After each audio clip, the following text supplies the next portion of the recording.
Tahap pertama, peserta didik membuka Google Classroom dengan kode ruang kelasnya masing-masing yang sudah Bapak bagikan di sini, yaitu kelas 8A. Nah, di dalam kelas 8A, ruang kelas 8A tersebut Bapak sudah membagikan, yaitu ada LKPD, ada media pembelajaran, bahkan bahan ajar pertemuan juga ada, terus video YouTube yang nantinya mereka dianalisis oleh kelompok mereka masing-masing, bahkan untuk mengerjakan tugas kelas, yaitu di sini ada tugas pilihan ganda.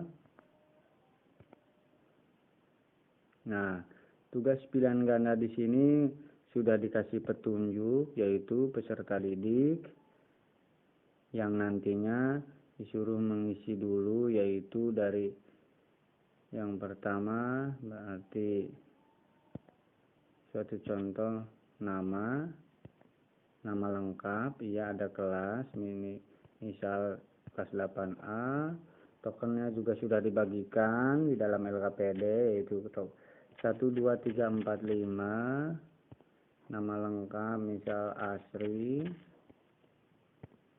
Nah, langsung ke pertanyaan-pertanyaan peserta didik. Di sini tinggal mengisi saja, klik poin A atau B, apa C, apa D, sampai nomor seterusnya. Terakhir, terus langsung kirim. Tinggal kirim saja, nanti nilai juga sudah terekam secara otomatis di aplikasi Google Classroom. Yang pertama yaitu menelaah bagaimana kedudukan pembukaan dalam Undang-Undang Dasar Negara Republik Indonesia tahun 1945.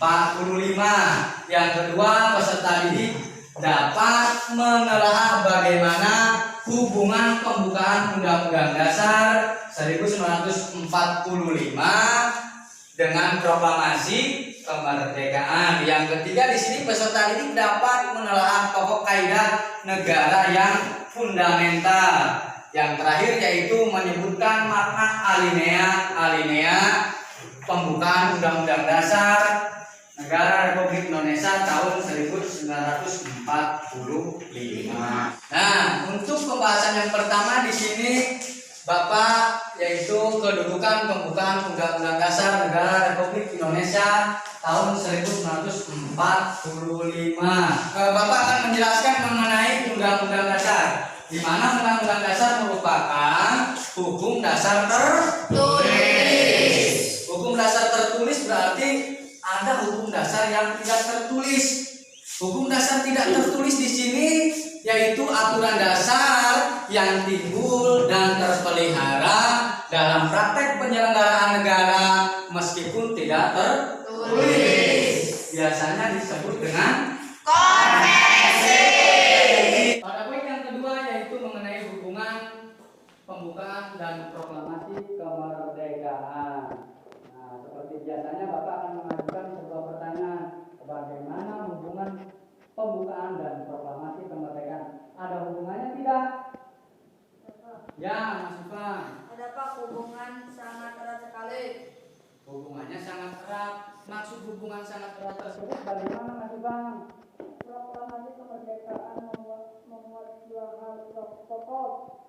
Memuat dua hal pokok. Apa saja dua hal pokok tersebut? Yaitu pernyataan kemerdekaan bangsa Indonesia dan tindakan yang harus segera dilakukan dengan pernyataan kemerdekaan. Sedangkan pembukaan memuat pernyataan cita-cita, tujuan, kedaulatan rakyat dan dasar negara setelah Indonesia merdeka. Pada poin ketiga di sini pembukaan memuat pokok kaidah negara yang fundamental. Bisa dilihat di situ pembukaan Undang-Undang Dasar 45 disebut sebagai pokok kaidah dikarenakan yaitu yang pertama memuat dasar negara Pancasila serta aspirasi perjuangan dan tekad dari bangsa Indonesia. Yang keempat di sini merupakan sumber cita-cita hukum dan cita-cita moral bangsa Indonesia. Yang keempat di sini kita akan mempelajari yaitu mengenai makna pembukaan alinea Undang-Undang Dasar Negara Republik Indonesia tahun 1945. Di situ ada 4 alinea. Yang pertama di mana bahwa pembukaan Undang-Undang Dasar Negara Republik Indonesia tahun 1945 menunjukkan keteguhan dan tekad bangsa Indonesia untuk menegakkan kemerdekaan dan menentang penjajahan. Pada alinea kedua di sini bahwa perjuangan bangsa Indonesia telah mencapai tingkat yang menentukan atau momentum yang telah dicapai harus dimanfaatkan untuk menyatakan kemerdekaan. Pada alinea ketiga ini yaitu memuat bahwa kemerdekaan didorong oleh motivasi spiritual. Terus alinea yang keempat di sini Indonesia memuat prinsip-prinsip negara, di mana di situ ada tujuan negara, ada undang-undang ketentuan diadakannya undang-undang dasar, bentuk negara yaitu republik yang berkedaulatan rakyat, dasar negara yaitu Pancasila. Nah, sampailah materi kali ini yaitu di mana kalian akan berdiskusi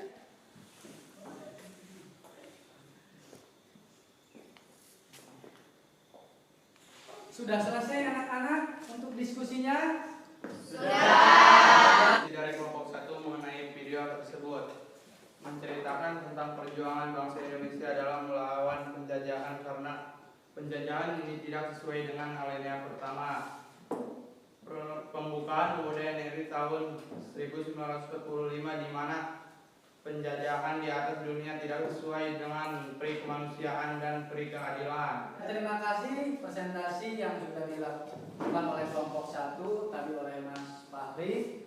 Setelah mempelajari materi ini, otomatis kalian bisa menyimpulkan ya mengenai materi tersebut yang dari pembahasan tadi yang pertama yaitu dari kedudukan sampai makna alinea. Coba dari kelompok 3 kesimpulan dari materi ini apa? Pembukaan Undang-Undang Dasar Negara Republik Indonesia tahun 1945 merupakan uraian terperinci dari Proklamasi Kemerdekaan. Yang kedua, pembukaan merupakan pokok kaidah negara yang fundamental, memuat prinsip-prinsip negara dan dasar negara. Ya. Nah, di dalam LKPD kalian, di dalam lembar kerja peserta didik kalian, di situ ada tugas yaitu kalian harus membuka Google Classroom di mana ada soal pilihan ganda dengan kode kelas V3T75PR dan tokennya yaitu 12345. Silakan sekarang kalian kerjakan. Dari yang kedua yaitu kedudukan dan fungsi Undang-Undang Dasar Negara Republik Indonesia tahun 1945. Silakan kalian pelajari di rumah. Di situ di Google Classroom tersebut Bapak sudah memasukkan materi-materi, bahkan LKPD kalian pun sudah ada di Google Classroom, dilihat, dibaca nanti ya. Untuk tugas yang tadi sudah ya, intinya sudah dilaksanakan untuk yang soal pilihan. Sekian materi dari Bapak. Assalamualaikum warahmatullahi wabarakatuh.